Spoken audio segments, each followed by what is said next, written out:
দর্শক আমন্ত্রণ দীপ্ত বাণিজ্য সংবাদে, সাথে আছি আমি নুজহাত রাহনুমা।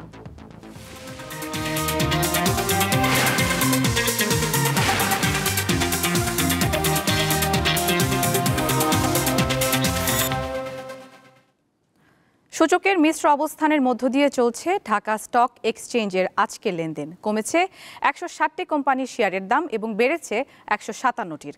অপরিবর্তিত রয়েছে ৭৫টি কোম্পানির শেয়ারের দাম। সপ্তাহের প্রথম কর্মদিবসে প্রথম ২ ঘন্টায় লেনদেন হয়েছে ২৩৮ কোটি টাকার শেয়ার।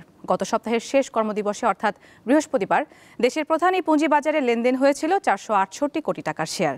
এদিকে চট্টগ্রাম স্টক এক্সচেঞ্জেও আজ সূচকের মিশ্র অবস্থান রয়েছে।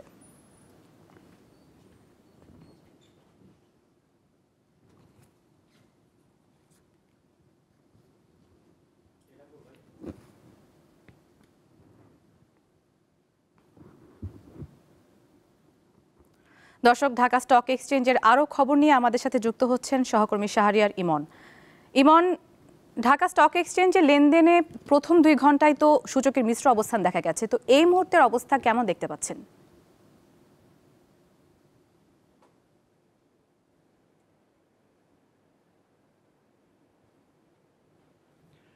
হ্যাঁ নুজহাত, আজ দেশের প্রধান পুঁজিবাজার ঢাকা স্টক এক্সচেঞ্জের প্রথম কার্যদিবসে লেনদেনের মাঝে রয়েছি আমি।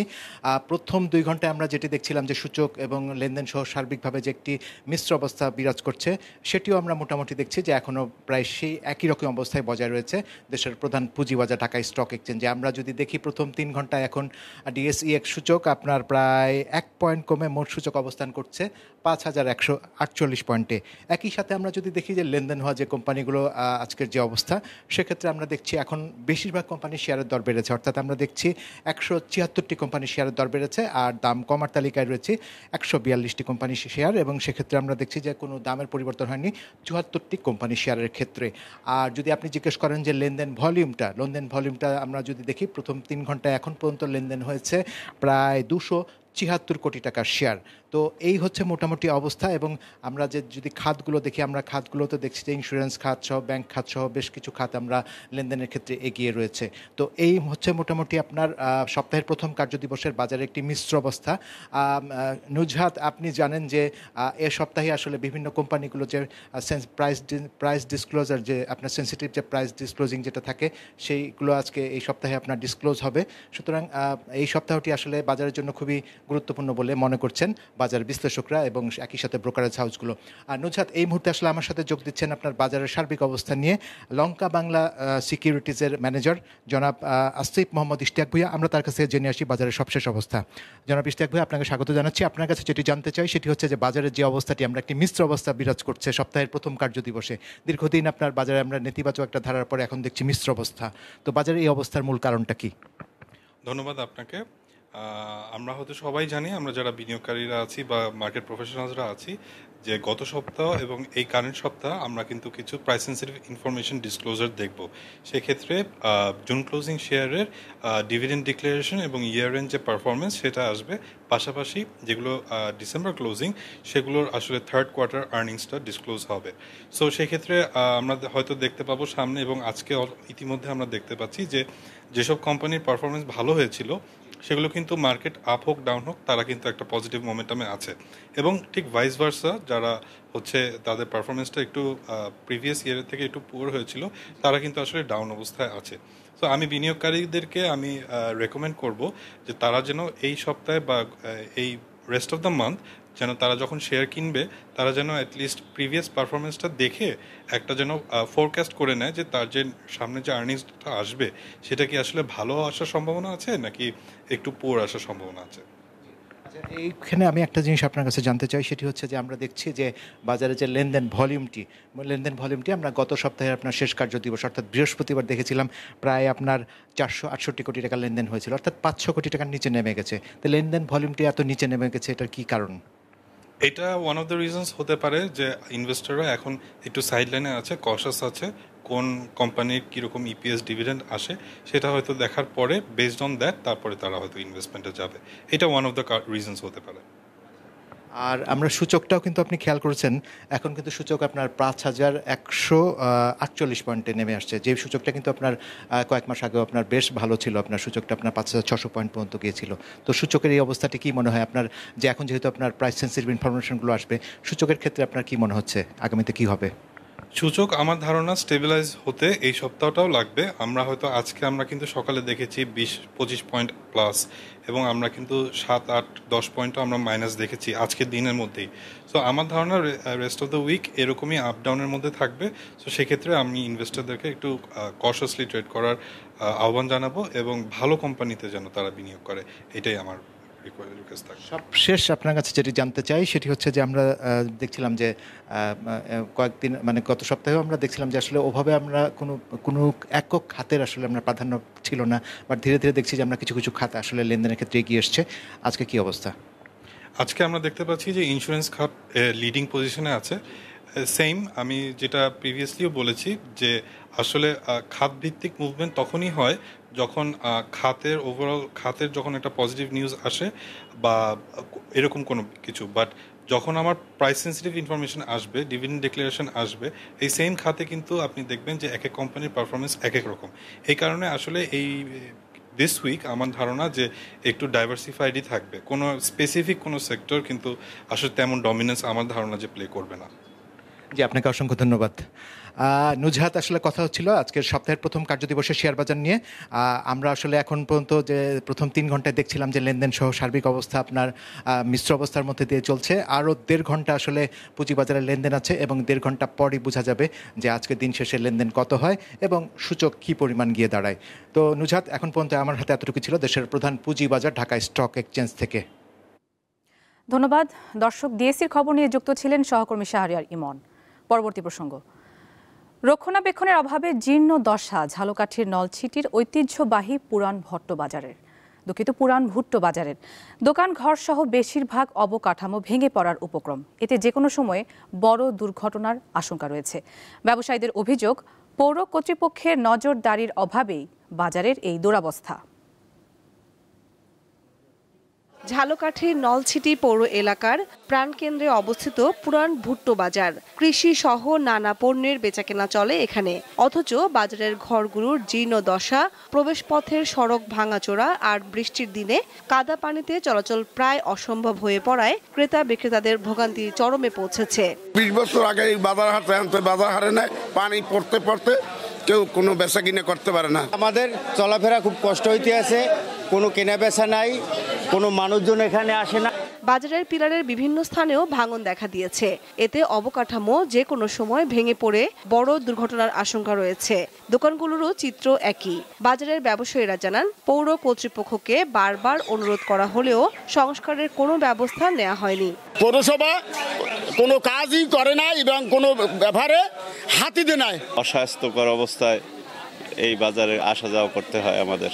সংস্কারের বিষয়টি নজরে আনলে প্রয়োজনীয় পদক্ষেপ নেয়ার আশ্বাস দেন সংশ্লিষ্ট কর্তৃপক্ষ।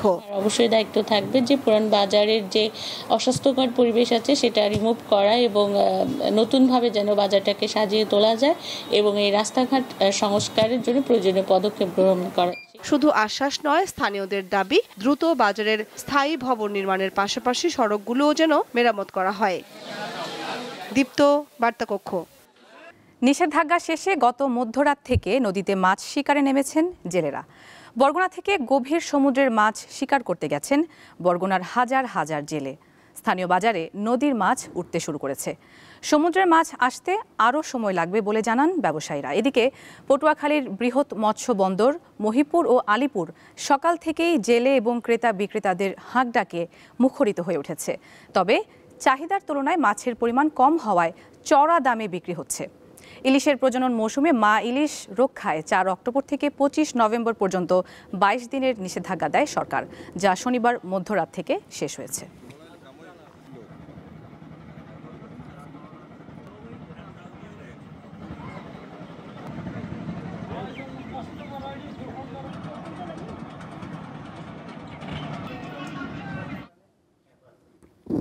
দর্শক, মাছ ধরার আরও খবর জানাতে পটুয়াখালী থেকে আমাদের সাথে সরাসরি যুক্ত হচ্ছেন সহকর্মী মোহাম্মদ ইমরান।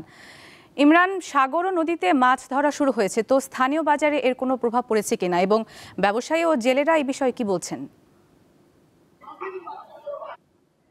গতকাল মধ্যরাত থেকে কিন্তু এই পটুয়াখালীর মহিপুর এবং আলিপুর সহ পটুয়াখালী জেলার যে ইলিশ শিকারী সকল জেলেরা কিন্তু সমুদ্র এবং নদীতে মাছ শিকার শুরু করেছেন।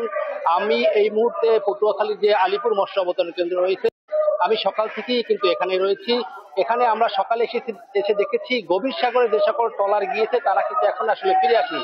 তবে এখানকার যে ছোট মাছ ধরা ট্রলার যারা আসলে বঙ্গোপসাগরের খুব কাছাকাছি এলাকায় মাছ ধরেন, সে সকল ট্রলার কিন্তু এই সকাল থেকে এখানে মাছ নিয়ে এসেছেন। জেলেদের সঙ্গে আমার কথা হয়েছে, তারা আবার জানিয়েছেন যে জেলেদের যে কাঙ্ক্ষিত মাছ, সেই মাছ কিন্তু ধরা পড়ছে। তবে গভীর সাগরে ট্রলারগুলো এখনো না ফেরায় মাছের দাম কিন্তু অনেকটা চড়া, কারণ মাছের কিন্তু আসলে ব্যাপক চাহিদা রয়েছে। আমি এই মহিপুরের এবং এখানে আলিপুরের যে মৎস্য অবতরণ কেন্দ্র রয়েছে, এখানে আমি ঘুরে দেখেছি। এখানে বড় সাইজের ইলিশের সংখ্যা কিন্তু অনেকটা কম, তবে ছোট সাইজের ইলিশ এখানে মোটামুটি রয়েছে। তবে সাগর থেকে যে গভীর সাগর থেকে যে সকল ট্রলার রয়েছে, এই ট্রলারগুলো আসলে ফিল এখানের মাছের পর্যাপ্ততা অনেকটা বাড়বে। তো এখানে ঘুরে দেখেছি 1 কেজি ওজনের ইলিশ এখানে বিক্রি হচ্ছে 2000 থেকে 2200 টাকা কেজি দরে, এবং এর নিচের যে ইলিশটা রয়েছে 700 থেকে 800 গ্রামের ইলিশ কিন্তু এখানে বিক্রি হচ্ছে 1200 থেকে 1500 টাকা কেজি দরে, এবং এখানকার যে ঝাটকা ইলিশটা রয়েছে সেটি কিন্তু এখানে সকাল থেকে আমরা একের পর এক ট্রলার কিন্তু এই ঘাটে আসছে এবং মাছগুলো নামানো হচ্ছে, এবং ক্রেতা বিক্রেতাদের হাটটাকে কিন্তু দীর্ঘদিনের যে নীরবতা ভেঙে কিন্তু একেবারে মুখরিত হয়ে উঠেছে পটুয়াখালীর যে মৎস্যবন্দর মহিপুর এবং আলিপুর। এখানকার ব্যবসায়ীদের সঙ্গে আমরা কথা বলেছি, গভীর সাগর থেকে ট্রলারগুলো আসলে এবং পর্যাপ্ত পরিমাণে মাছ পেলে মাছের দাম কিছুটা কমবে বলে এখানকার জেলেরা আমাদেরকে জানিয়েছেন। ইমরান, আপনাকে ধন্যবাদ। মাছ ধরার আরো খবর জানাতে এবার বরিশাল থেকে যোগ দিচ্ছেন সহকর্মী মর্তুজা জুয়েল। আমরা কথা বলছি তার সাথে। জুয়েল, ইলিশ ধরা শুরু হওয়ায় বাজারের চিত্র কেমন দেখতে পাচ্ছেন? আমাদেরকে সার্বিক পরিস্থিতি সম্পর্কে জানান।